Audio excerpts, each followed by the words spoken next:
surviving is the priority. Sometimes we thought this is the last second of our life. It was very scared. Yeah, I bet it was. Yeah. They made sure Yodel the cat made it too, but also insisted the world needs to help them now. What should they do about this? Should do close. They should close The sky. After that, maybe we can fight with Putin. They're fighting the battle of their lives, but there's a sense they're only delaying the inevitable. They're preparing to lay mines to protect the capital road. And all the men escaping Irpin in the west have their documents checked. And they're tested on their Ukrainian. They're acutely aware here that Russian saboteurs might try to sneak into the capital, hiding amongst the terrified civilians. So while the Russians are still advancing, they take any window to get people out, any way they can. They've somehow survived the most atrocious conditions in a town under attack and under siege. But it's by no means over, and from somewhere they find the reserves to push through this terror. Because everyone here is horrified at the thought of suffering the same fate as other areas pulverized by the foreign troops moving in. Alex Crawford, Sky News, Irpin.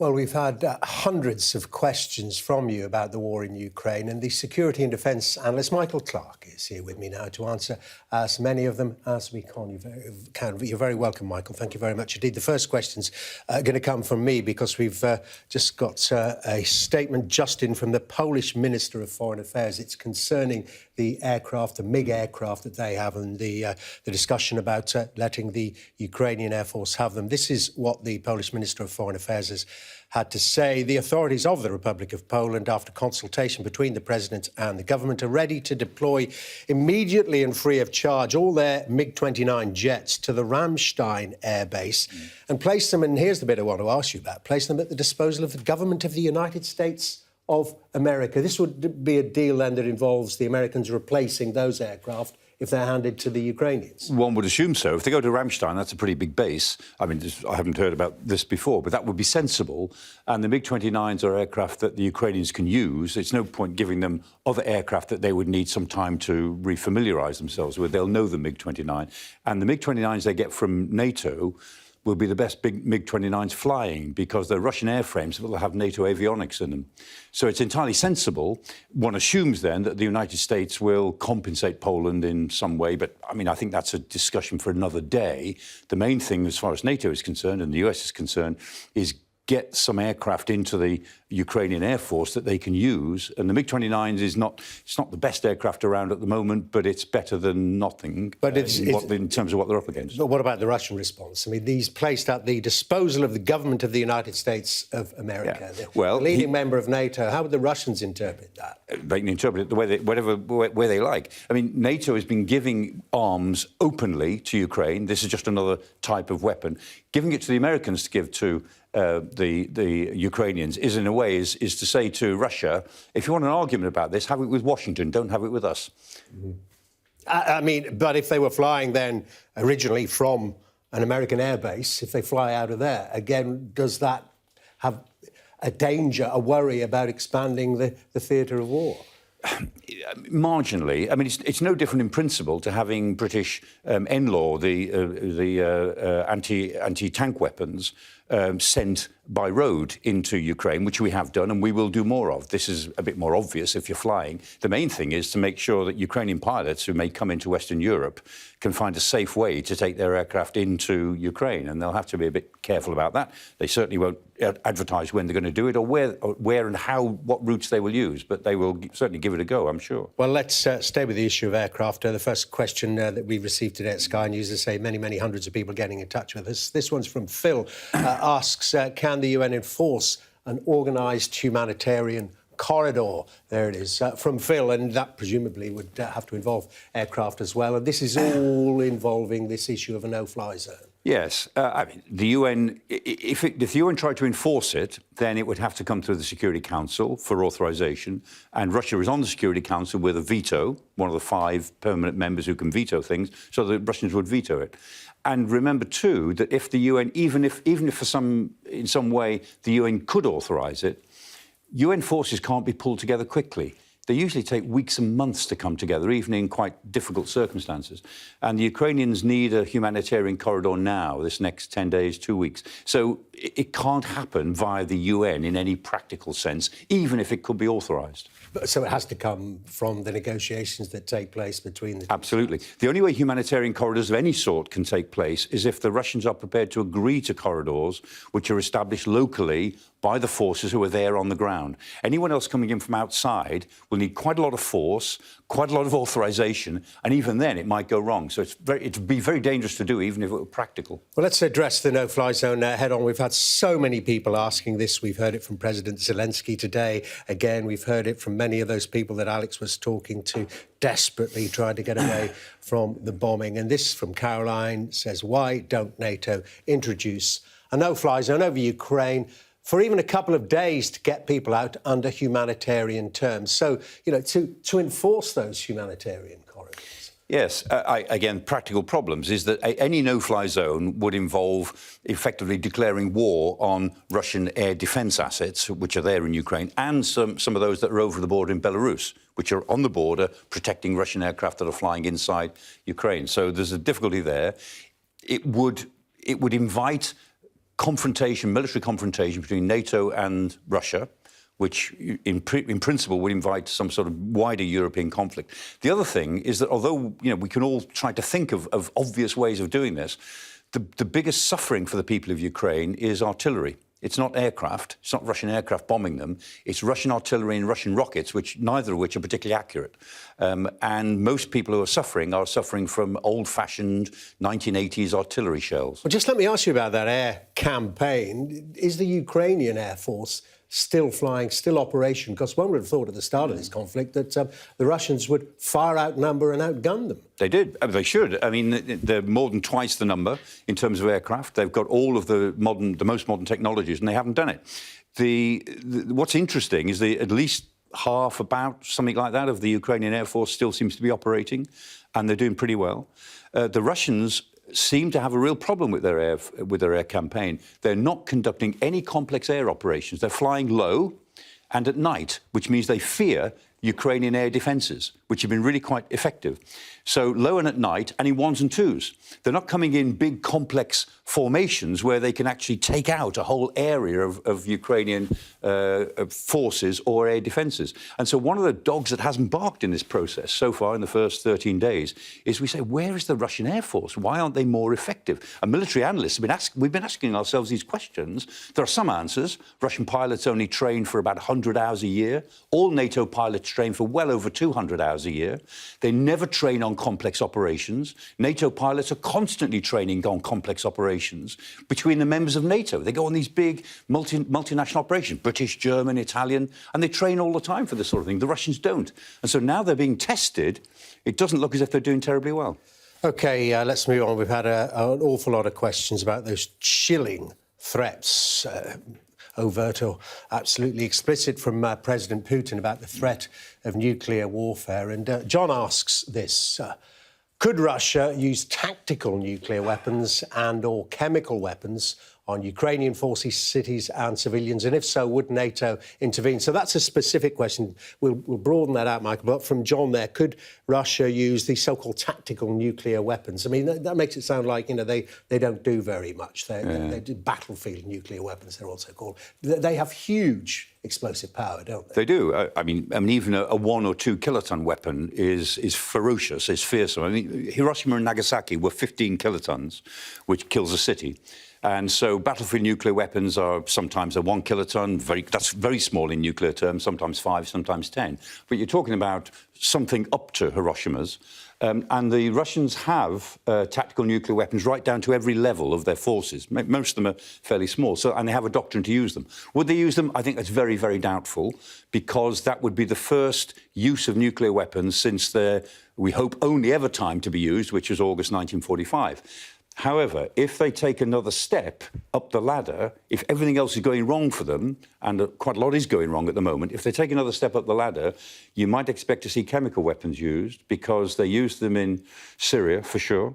And we sold the pass on chemical weapons in 2013, Britain and America. We were going to take action against the use of chemical weapons in Syria. And you may remember, you were around in August 2013 in Parliament, sat that Thursday night and wouldn't do it. And because Parliament wouldn't do it and Britain wouldn't do it, the Americans wouldn't do it, interestingly. And that was it. And there's been quite a lot of chemical uses since. 7 or 8 years later, chemical warfare is now a possibility, whereas it wasn't before 2013. Can I just go back to the nuclear weapon issue? If Russia used a tactical nuclear weapon within the borders of Ukraine, what would the West, what would NATO's response have to be? Would it not have to be, well, look, he's broken that wall, he has used nuclear weapons, the next one is coming for Berlin or London or Washington, we have to make sure that doesn't happen? The straight answer is I don't know. Nobody knows. If a nuclear weapon were used in this circumstance, however small, then we're into a completely different crisis. I mean, this is not a nuclear crisis. This is a terrible crisis. Mr. Putin is trying to nuclearise it to frighten everybody. But unlike Cuba in 1962, that was a nuclear crisis. That was about nuclear weapons on either side. This is not. This is about something else. He tries to nuclearise it by threatening nuclear weapons, by implying nuclear weapons. If one were used, it would become a nuclear crisis. And then we're in a different ballgame. Would NATO respond? For sure it would respond. Would we attack Russia? Almost certainly not in those circumstances. But if we thought Russia was about to attack us, then the hair-trigger mechanisms would operate, and then we're back into a real Armageddon scenario. Well, let's ask you then, if that Armageddon scenario came about, another question often asked. Let's get AJ to do this one for us. What defence systems does the UK have in the event Russia launches nuclear weapons towards us, and indeed the United States and others? Well, those of us of a certain age remember Ronald Reagan's Star Wars programme. Any of those been developed, and if so, do they work? No. Is there any defence? No, there isn't. Do we have any defence against nuclear weapons? None whatsoever. Because the issue is, the view we take is, the view we've always taken, it's impossible to defend against nuclear weapons. Reagan, in October '83, declared the Star Wars thing. I was just going to the States at the time. I lived through all of that. It was all immensely science fiction-y, and none of it really worked. I mean, the bits that worked were the bits that would have worked anyway. There's no such thing as defence in space against nuclear weapons, and I could keep you here all night telling you why not. There's about 100 different reasons why none of it really works. Little bits of defence work. You could maybe defend yourself against 1 or 2 nuclear weapons, which is the system the US has got in place now. But if somebody wants to attack you with, let's say, anything other than 10 weapons, let alone the 1,000 or so that the Russians have got, there's no defence. And so the thinking is that you can't defend yourself, so you deter. You simply say, we can't defend ourselves, neither can you. If you do it to us, we'll do it to you. And deterrence is always... Governments have always said, oh, yeah, we believe in deterrence. We're very relaxed about that. British governments have said for years, we're relaxed about deterrence. It works. It shows it works. Well, in crises like this, people start to think a bit more about deterrence and how sensible a policy it is. But there's no alternative, because it's the only policy any of us have got. OK, Michael, on that note, we're going to take a short break. Plenty more questions coming up, because it's a Sky News question and answer special you're watching on the war in Ukraine. As I say, plenty more of your questions coming up, and we'll get the latest on the flow of refugees coming from Ukraine.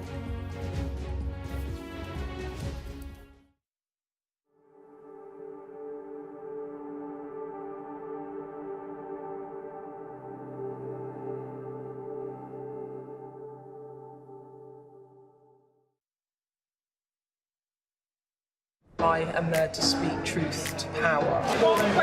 To ask the questions that people want answered. Yeah, good to see you. When I'm interviewing a politician, it's a more rapid fire, but this is not. This is a conversation. The format of the show, so we're going to have an hour-long interview show once a week on a Thursday night. It's at 9 p.m. It's a moment to press pause on this frenetic pace of news and just reflect on things. And when we do have a politician on the show, you might see them interviewed by me in a different way than you perhaps normally see it. What they do, why they do it. If I can find some of that and bring it onto Sky News, I'd be really happy.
I love my job because I get to do something that is contributing to a better future.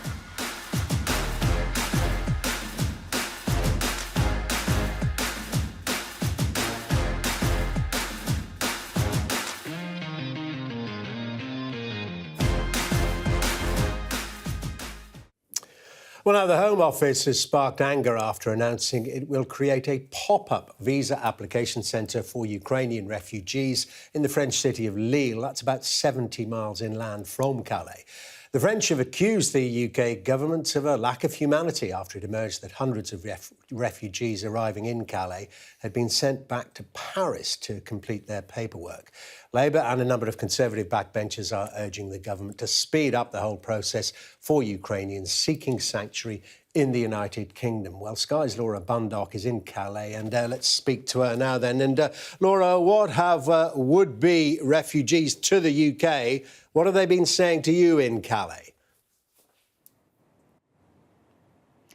Well, this is the hostel where many of the Ukrainian families have been staying. They've been offered free accommodation and they've been offered help and advice when it comes to visa applications, because I think they're realising that there is a real process when it comes to trying to get into the UK. Many of them, interestingly, have driven here. If you looked up the road here, you'd see several Ukrainian cars and vans parked along here. These incredibly long, difficult journeys. People now arriving tired. They're worried and still in a state of shock. We spoke to this young family from Kyiv. They'd left the capital on the 24th of February. They'd picked up another family member and her 2 young children, made the long journey, arrived here in Calais, realised they couldn't just get on the next ferry, that they had to apply for a visa. And they finally got an appointment in Paris tomorrow. So they're going to have to drive from Calais to Paris, hand over the paperwork, and they don't even think the visa will be approved or they'll get an answer on that tomorrow. They'll have to make their way back here to Calais. There is this temporary visa application centre in Lille being set up, as you say, but certainly we've not spoken to anyone here who's managed to access or find out any more information about it. And these stories really are heartbreaking. I spoke to another young mother who was living near Odessa with her 7-year-old daughter, and when she heard a bomb land near her flat on the 25th of February, she realised she had to leave the country. And she told her daughter it was like a game, that every country they passed through was another level in the game. Every different bit of transport they took was a stage of the game. And they've arrived here in Calais. She's left behind her home. She's left behind her job. Her little girl asking her mum, why can't she see her friends? Why can't she talk to her teacher, who she's really close to? And these long, long journeys you hear about seem far from over when it comes to what happens next. And I asked that mum and asked her, how are you feeling tonight, today, arriving in France? And she said, it's simple. I don't feel lucky right now, Dermot. I simply feel guilty. So upsetting.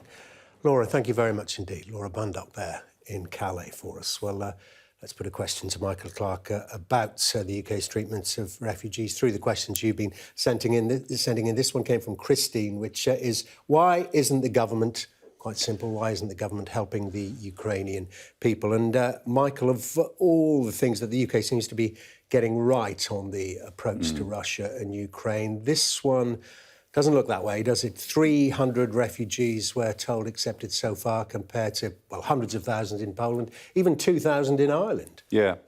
I mean, the government has got a lot that it can take credit for in this crisis, in being first to recognise what was going on, sending weapons to Ukraine, helping train Ukrainians, more than 20,000 of them. One of the reasons that Ukrainians are doing rather well militarily is they've received some pretty good specialist training, and we've been ahead on sanctions and some other issues. However, this is awful, and this is a rerun of Afghanistan last year.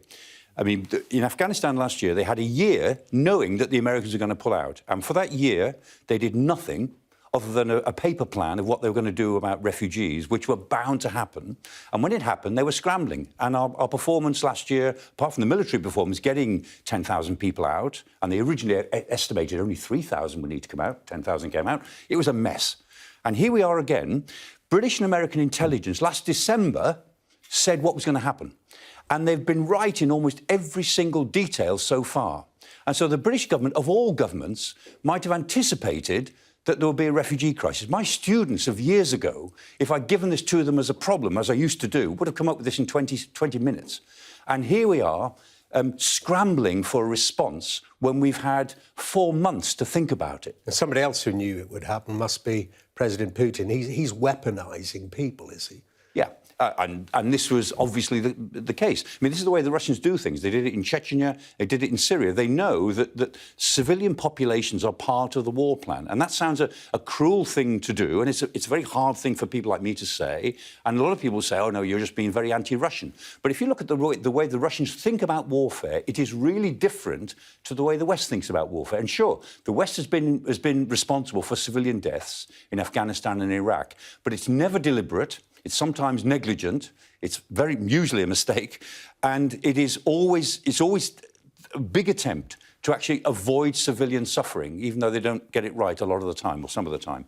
In Russian planning, civilian suffering is part of the war plan. It always has been, and it's a big fundamental philosophical difference in the way Russians think about war, and the Russians have thought about war since the end of the Second World War. OK, Michael, a lot more to talk about, but we'll take a break. You're watching a Sky News special on the Ukraine war, and we'll discuss the next possible stages in the Ukraine conflict.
Welcome back. I've got the Defence and Security Analyst Michael Clarke here with me to answer all your questions, so many questions, about the war in Ukraine. And another theme that many of your questions touched upon was how effective these sanctions are against Putin's regime. This was from Jem.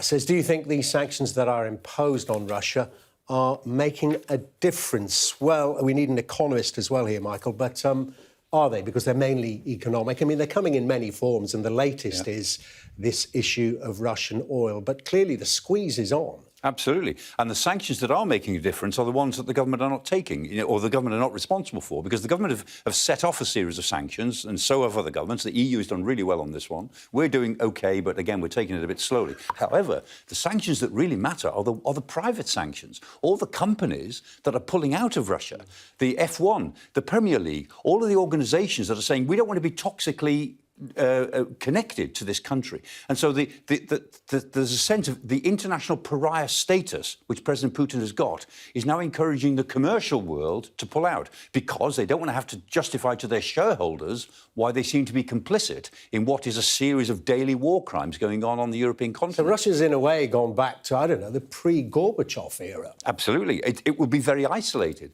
Now, the issue is that the Russian people, by and large, don't blame Putin for that. They blame us. They think it's all America and that we blame them for things that are not really their problem.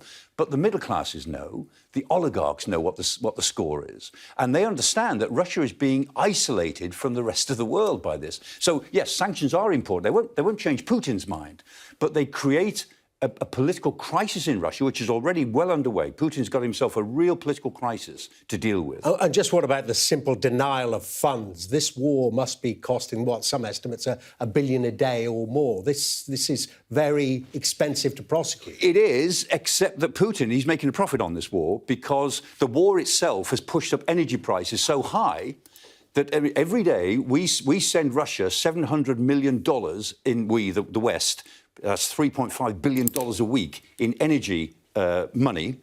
And so the higher the prices of oil and gas go, the more profit he makes on it. So the war is actually very profitable for him. That's an inconvenient fact. However, the fact that Russia is going to suffer economically for all of this is a sort of a medium to long-term pressure which will contribute to bringing Mr. Putin down at some point in the future. OK, Michael, let's get on to this issue of NATO. We've touched upon it, but so many people asking this about the role, the potential role of NATO in the conflict. And Eva asks, is there a point where NATO could get involved without Russia having attacked a NATO country first? And the Russians certainly say that NATO got involved in countries like Serbia before without being threatened. In Kosovo, yeah. In 1999, I mean, NATO had its own resolution in 99 and in 2011, acting on a very strong United Nations resolution, NATO was involved in Libya. In this case, this is Europe. This is NATO's own defence perimeter. NATO is a defensive organisation. It would be loath to somehow become involved unless it was protecting one of its 30 members and the perimeter of NATO as it now exists. So it's not out of the question, but it's beyond the level of practicality that I could see for the next 2 or 3 months at least. But would NATO be preparing for an incursion, an attack on a NATO member? Russia is getting perilously close, particularly, of course, those Baltic countries getting particularly close to NATO members. Yes, the 3 Baltic states are really getting very worried. Estonia, Latvia, Lithuania. Estonia and Latvia have both got significant Russian minorities, about 20-25%. Most of them are retired Soviet Army, Red Army people, because they were all retired to the Baltics. That's a comfortable place to go. So there's a sort of community of ex-military who've actually been manipulated a little bit over the years. Lithuania doesn't have a particularly big minority, Russian-speaking minority, but there is Kaliningrad, which is a piece of Russia on the Baltic Sea that is part of Lithuanian territory. And there's an interesting little area called the Suwalki Gap that everyone will have heard of in a couple of weeks' time, which is about 60 miles long, 30 miles wide. It is the gap of territory that would link Kaliningrad on the coast, piece of Russia, with the border of Belarus. And it is one of the areas that's regarded as a European flashpoint. And so if Putin went further than Ukraine, I don't know why he would, but, you know, there's all sorts of scenarios. If the Baltics were threatened, it would be maybe, as it were, a sort of Donbass situation in Estonia or Latvia with Russian minorities becoming difficult, or some crazy attempt to link up Belarus with Kaliningrad, to link Belarus and this little piece of Russia through the Suwałki Gap, which would really bother Lithuania and Poland.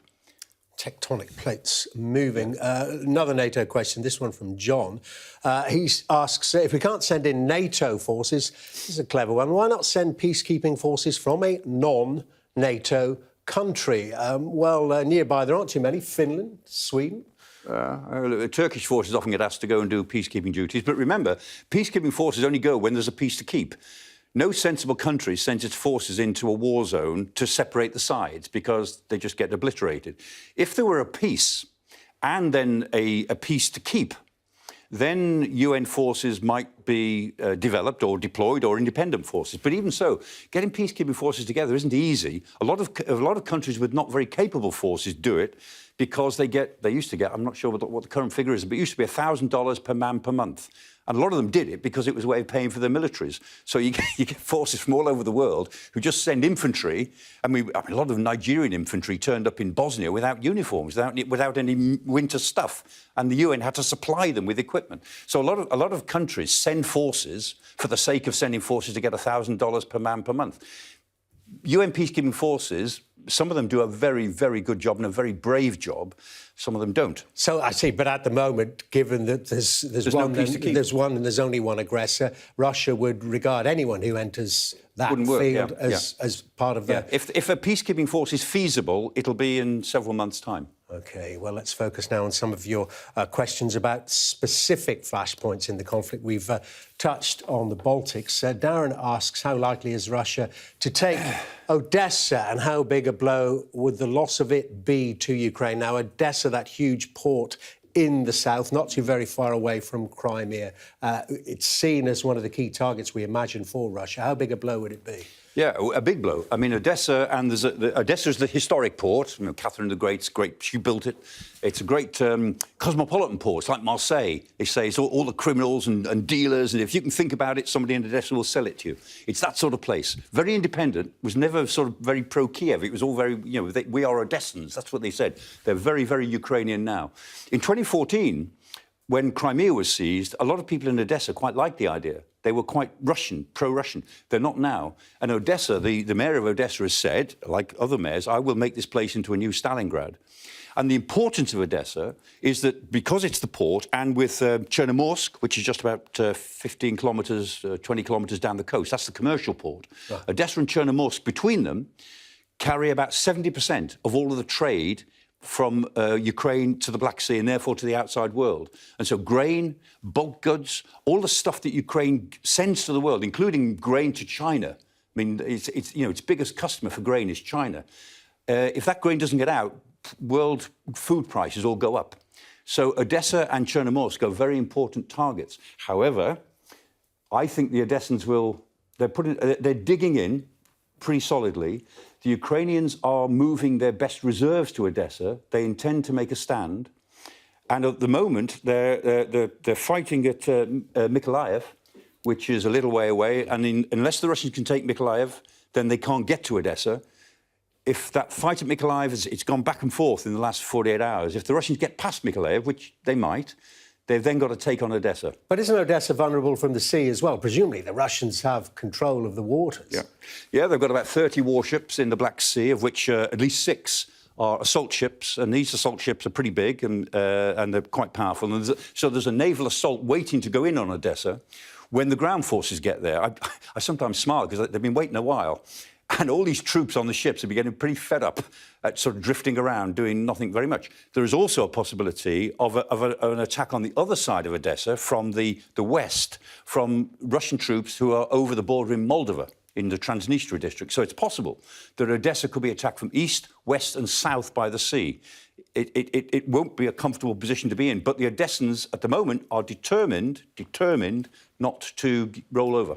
Well, let's go north and talk about the capital, and many people wondering about the anticipated attack on Kiev, and perhaps why it hasn't happened yet. And this question from Peter says, why can't the Ukrainians attack the convoy headed towards Kiev? And we see a little bit of it there, and we've been talking about this, Michael, now more or less since the the Russian campaign began, it's stuck, and it's well and truly stuck. Isn't it a sitting target? It is, and it has been targeted. It hasn't moved for 6 days in this form, and the Ukrainians are targeting it. They're not doing it with lots of air power the way we might have. I mean, as was done on the road from Basra in the 1991 Gulf War with the road from Basra. They're not doing it that way. They're attacking it on the ground. They're using drones. The Bayraktar drone, the Turkish drone, is very effective. They've got their own drone called the Punisher drone, little electric drone. Only carries one bomb, but it's very stealthy because it's electric. Can't easily be picked up. And they're being clever, because what they're doing is they're attacking the fuel. This convoy contains about 15,000 troops. It's basically an armoured division and probably about 230 tanks.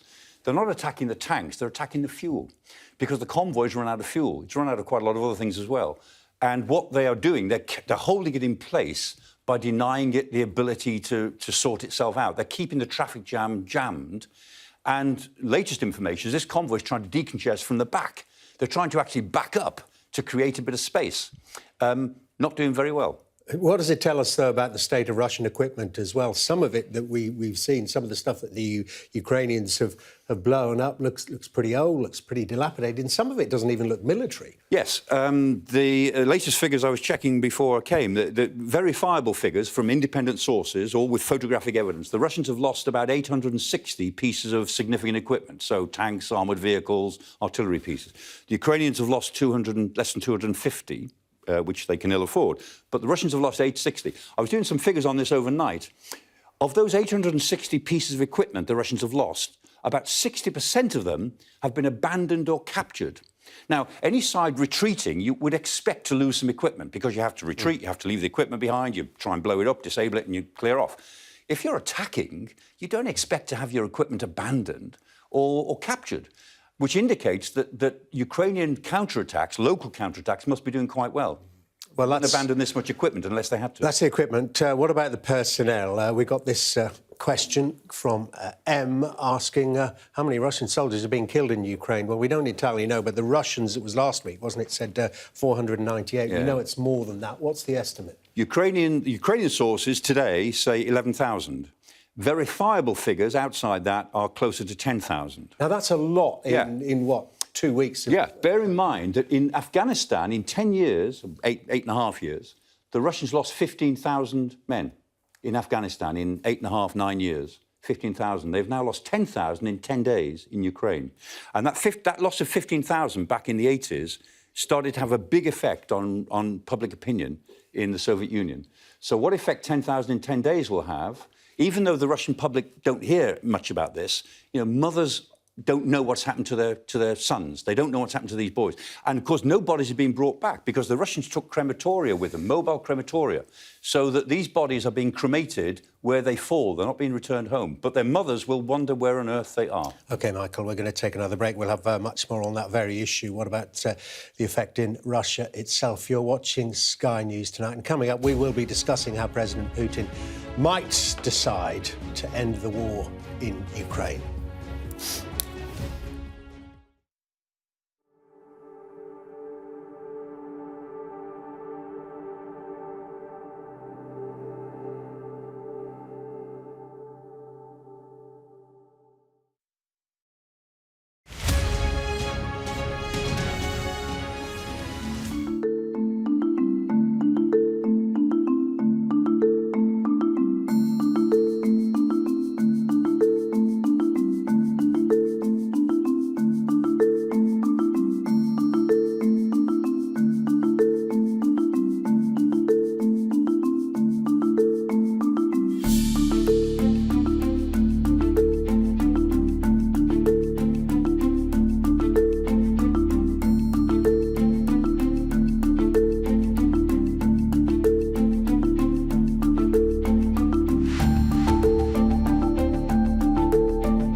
Breached the road. There is a lot of gas being fired all around us.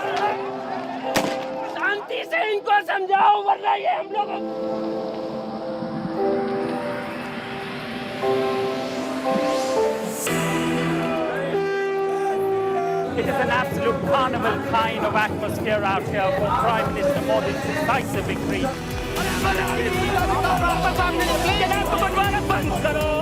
These students are defying the prohibitory orders, and now they're going to be arrested. We aim to be the best and most trusted place for news. The roads have been inundated. The only way out is to get people by boat. What is feared that over 200 people might have died because of these landslides. This on any given day would have been bustling with people, but today it's absolutely deserted. This is one of the most sensitive areas of northeast Delhi where there's been clashes. I'm Neville Lazarus and I'm Sky's reporter based in Delhi.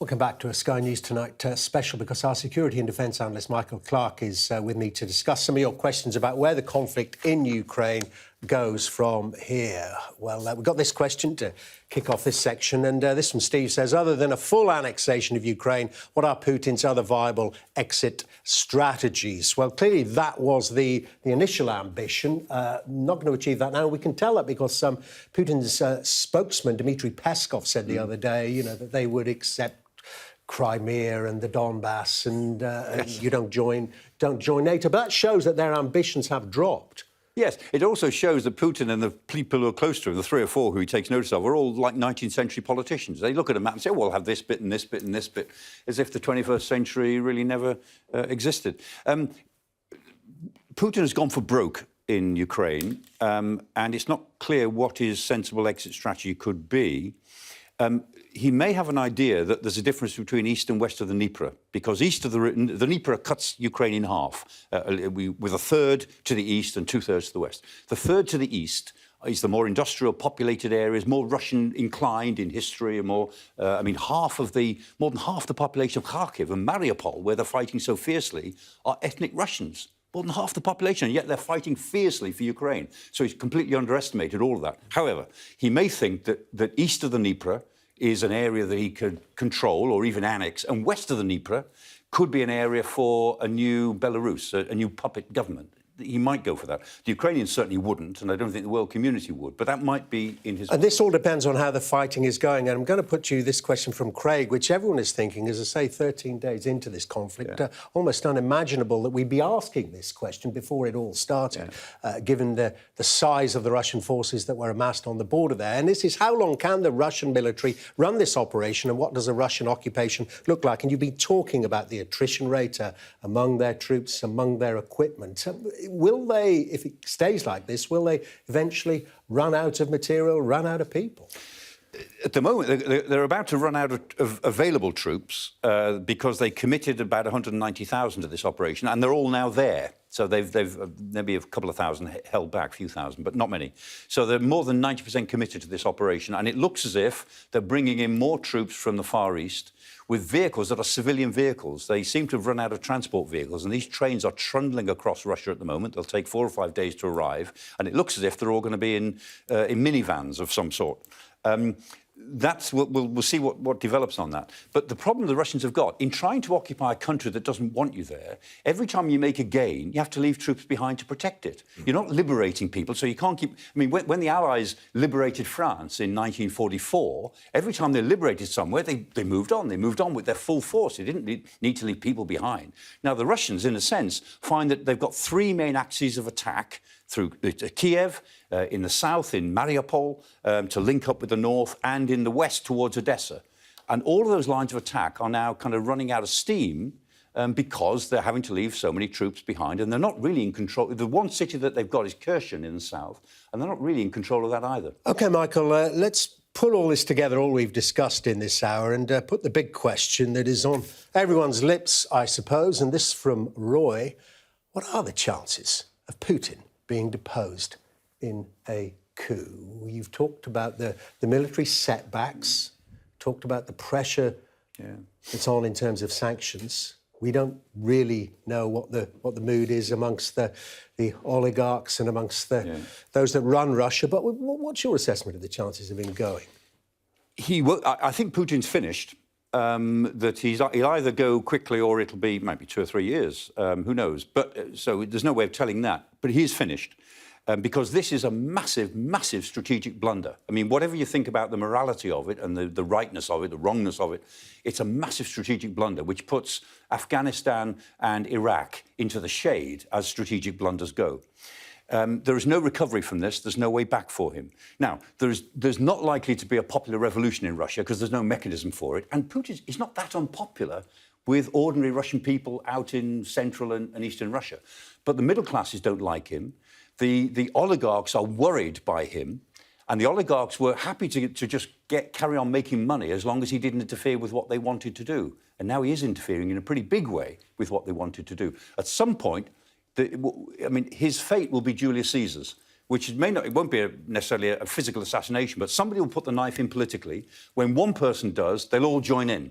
When that happens, could be in a month's time, could be 3 years' time, who knows? But that's the fate that now awaits him, and only China can save him. Only China can get him off the hook. Michael, you'll have to come back to talk through that bit of analysis.